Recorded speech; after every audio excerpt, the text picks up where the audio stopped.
శుక్లాంబరధరం విష్ణుం శశివర్ణం చతుర్భుజం ప్రసన్నవదనం ధ్యాయేత్ సర్వవిఘ్నోపశాంతయే. శ్రీ గురుచరిత్ర అధ్యాయము 19. శ్రీ గణేశాయ నమః. శ్రీ సరస్వత్యై నమః. శ్రీ గురుభ్యో నమః. నామధారకుడు స్వామి.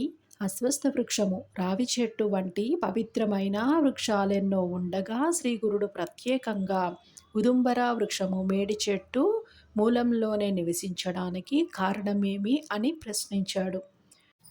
అప్పుడు సిద్ధమునీంద్రుడు ఇలా చెప్పారు. పూర్వము నరసింహస్వామి అవతరించి హిరణ్యకశ్యపుణ్ణి చంపినప్పుడు ఆ రాక్షసుని కడుపులో ఉన్న దుష్టమైన రక్తము స్వామి చేతి గోళ్ళకంటుకొని ఆయన గోళ్ళు విపరీతంగా మంటలు పుట్టసాగాయి. అప్పుడు లక్ష్మీదేవి మేడి పండ్లతోనూ ఆకులతోనూ ఆ బాధ నివారింపజేసింది. అందుకు స్వామి సంతోషించి ఆ వృక్షాన్ని నిన్ను భక్తితో సేవించిన వారికి విషబాధ తొలగుగాక, నిన్ను పూజించిన వారి పాపాలు నశించి అభీష్టాలు నెరవేరుతాయి, నీ నీడన చేసిన జపధ్యానాదులకు అపారమైన ఫలితం ఉంటుంది, మేమిద్దరము నీ యందు నివసిస్తాము అని వరం ఇచ్చాడు. ఆ వరాన్ని అనుసరించి భగవంతుడైన శ్రీగురుడు ఆ చెట్టు క్రింద నివసించారు. నేటికి ఆ వృక్షంలోని శ్రీ దత్తాత్రేయుడైన శ్రీగురుడు నివసిస్తూ ఉంటారు. శ్రీగురుడక్కడ నివసిస్తున్న రోజులలోని అమరేశ్వరుని సన్నిధిలోని ఉన్న 40 మంది యోగినులు మధ్యాహ్న సమయంలోని ఉదుంబర వృక్షం క్రిందనున్న శ్రీగురుని దర్శించి తమ ఆశ్రమానికి తీసుకొని వెళ్ళి యథావిధిగా పూజించి ఆయనకు భిక్ష ఇవ్వసాగారు. ఆయన వారి భిక్షను స్వీకరించి మరలా వచ్చి ఆ వృక్షమూలంలోనే ఉండేవాడు. అమరపురంలోని విప్రులకు స్వామి నిత్యము భిక్ష కోసము తమ గ్రామానికి రాకపోవడము వింతగా తోచేది. ఆయన ఆ అడవిలోని నిరాహారిగా ఎలా జీవిస్తున్నారో అర్థం కాలేదు. వారా రహస్యాన్ని తెలుసుకోదలచి ఒక మనిషిని అందుకు నియమించారు. అతడు దాగియుండి మధ్యాహ్న సమయంలోని స్వామిని గమనించాలనియూ ప్రయత్నిస్తుండేవారు. కానీ ఆ సమయం అయ్యేసరికి అతనికి ఒక మహాత్ముని రహస్యము తెలుసుకోబూనడము మహాపాపమనియూ తోచి విపరీతమైన భయమేస్తూ ఉండేది. దానిని తట్టుకోలేక ఒక రోజతడు ఇంటికి పారిపోయాడు. అక్కడకు దగ్గరలోనే గంగానుజుడనే వాడు తమ పొలానికి కావలి కాచుకుంటూ ఉండేవాడు. ఒకరోజు ఒక అద్భుతమైన దృశ్యము అతడి కంటపడింది. అకస్మాత్తుగా నదీ జలము అడ్డంగా రెండుగా చీలిపోయింది. అందులో నుంచి ఎవరో వస్తున్నట్లు తోచి గమనించగా యోగినులు కొందరు నది నుంచి బయటకు వచ్చి అచ్చటి మేడి చెట్టు క్రింద కూర్చొనియున్న శ్రీగురుని వద్దకు వెళ్ళారు. వారు ఆయనను పూజించి ఆయన సన్నిధిలో కొంతసేపు ధ్యానం చేసుకుని తర్వాత స్వామిని తీసుకుని వచ్చిన దారినే నది మధ్యకు వెళ్ళిపోయారు. మర్నాడు కూడా అదే సమయానికి సరిగా అలానే జరగడం చూచి అతడు ఆశ్చర్యపోయి కొంత దూరం వారిని అనుసరించాడు. ఆ నది మధ్యలోని ఒక దివ్య మందిరము చూచాడు. వారు దేవకన్యలనియు వారి చేత పూజింపబడుచున్న యతి సామాన్య మానవుడు కాడనియు అతడు గుర్తించాడు. 3వ రోజు అదే సమయానికి అచ్చటికి వెళ్ళి అతడు ఆ యోగినుల వెనుకనే నదీ గర్భంలోకి ఇంకొంచెం ముందుకు వెళ్ళి అచ్చట మందిరం ద్వారం దగ్గర నిలిచి అక్కడ జరిగేదంతా శ్రద్ధగా గమనిస్తూ ఉన్నాడు. యోగినులు స్వామిని రత్నఖచిత సింహాసనంపై కూర్చోపెట్టి పూజ చేసి నీరాజనమిచ్చి షడ్రసోపేతమైన భోజనమును సమర్పించారు. తర్వాత శ్రీగురుడు మందిరం నుంచి తిరిగి వస్తూ గంగానుజుణ్ణి చూచి, నీవెవరవు, ఇక్కడికి ఎందుకు వచ్చావు అని అడిగారు. అతడు భయపడి ఆపాదమస్తకము వణికిపోతూ, స్వామి, నా పేరు గంగానుజుడు, నేను కుతూహలం ఆపుకోలేక మీ వెనుక ఇచటికి చూడవచ్చాను.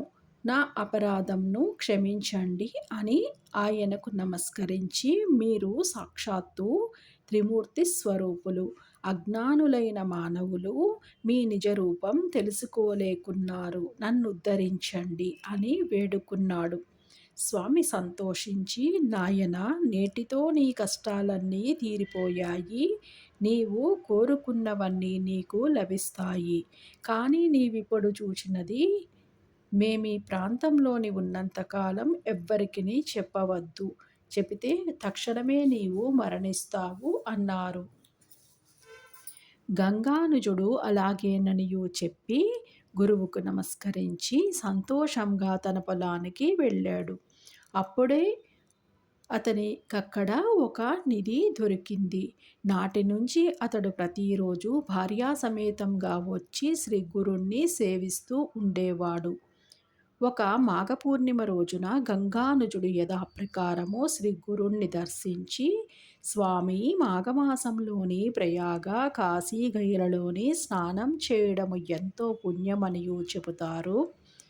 కానీ వాటిని నేను దర్శించనైనా లేదు, ఆ క్షేత్రాల మహత్యము వినినా కూడా పుణ్యం వస్తూ ఉంటుంది అని అంటారు. కనుక దయతోని వాటిని వివరించి చెప్పండి అని కోరాడు. శ్రీ నృసింహ సరస్వతి సంతోషించి, ఈ కృష్ణా పంచనదీ సంగమము సాక్షాత్తు ప్రయాగయే. త్రిస్థలి అని ప్రసిద్ధికెక్కిన ప్రయాగ, కాశీ, గయ ఎంతో మహత్తరమైనవి. అలాగే ఇక్కడి సంగమము, యుగాలయము, కరవీరము అనే 3 కూడా త్రిస్థలి అని తెలుసుకో. ఈ 3ంటిని నీకిప్పుడే చూపిస్తాను అని చెప్పి స్వామి పులి చర్మంపై కూర్చుని గంగానుజుణ్ణి తమ పాదుకలను గట్టిగా పట్టుకొని కళ్ళు మూసుకోమని అన్నారు. క్షణకాలంలోని శ్రీగురుడు అతనికి ప్రయాగ దర్శనం చేయించి మధ్యాహ్నము కాశీలో విశ్వనాథుని దర్శనము చేయించారు. సాయంత్రమయ్యేసరికి గయదర్శనం కూడా చేయించి సూర్యాస్తమయానికి తిరిగి అతనిని సంగమానికి తీసుకువచ్చారు. తర్వాత ఆ త్రిస్థలితోనే సమానమైన అక్కడ ఉన్న 3 క్షేత్రాలను కూడా చూపించారు. ఈ రీతిన ఆ క్షేత్ర మహత్యము వెల్లడి చేశాక శ్రీగురుడు ఆ చోటు విడిచిపోదలచారు. ఆ సంగతి విని యోగినులు ఆయనను దర్శించి నమస్కరించి, ప్రభూ, మీ సేవకులమైన మమ్మల్ని వదిలిపెట్టి ఎక్కడకు పోతారు అని విలపించారు. శ్రీ గురుడు వారిని ఊరడించి, లోకుల దృష్టికి వెళ్ళినట్లు కనిపించినా మేము నిజానికి అదృశ్యంగా ఈ ఉదుంబరా వృక్షంలోనే ఎల్లప్పుడూ ఉంటాము. మీరు కూడా మనోహరమైన ఈ కల్పవృక్షంలోనే నివసించండి. అమరపురానికి తూర్పు దిశన మా నివాసమైన ఈ క్షేత్రము లోక ప్రసిద్ధమవుతుంది. ఇక్కడ